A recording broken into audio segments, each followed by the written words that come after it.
Баршаңызға сәлем достар, әдеттегідей сіздермен түс жору каналы. Бүгінгі түс жору түсімде машина көрдім деп аталады. Видеоны бастамас бұрын каналымызға тіркеліп қоңырауды басып қойыңыз. Ал ендеше бастайық.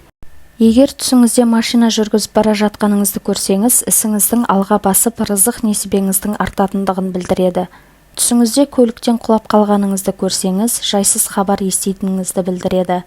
Түсіңізде машина сатып алып жатқаныңызды көрсеңіз, жұмысыңызда жоғары лауазымға ие болатындығыңызды білдіреді. Түсіңізде көліктің ішінде кетіп бара жатқаныңызды көрсеңіз, өміріңізде оң өзгерістер болатындығын білдіреді, бірақ ол үшін жұмысыңыздан үзіліс алу керек.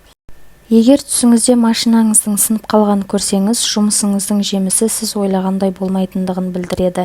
Егер түсіңізде көліктер жүретін жолда тұрғаныңызды көрсеңіз, өзіңізге өте ауыр жұмыс алғандығыңызды білдіреді.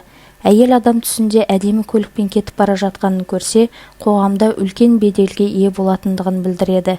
Егер түсіңізде машинаңызды біреу ұрлап кетсе, өміріңізде қымбат нәрседен айырылып қалатындығыңызды білдіреді. Егер бойдақ адам түсінде ақ машина сатып алып жатса, жақында тұрмыс құратындығын білдіреді.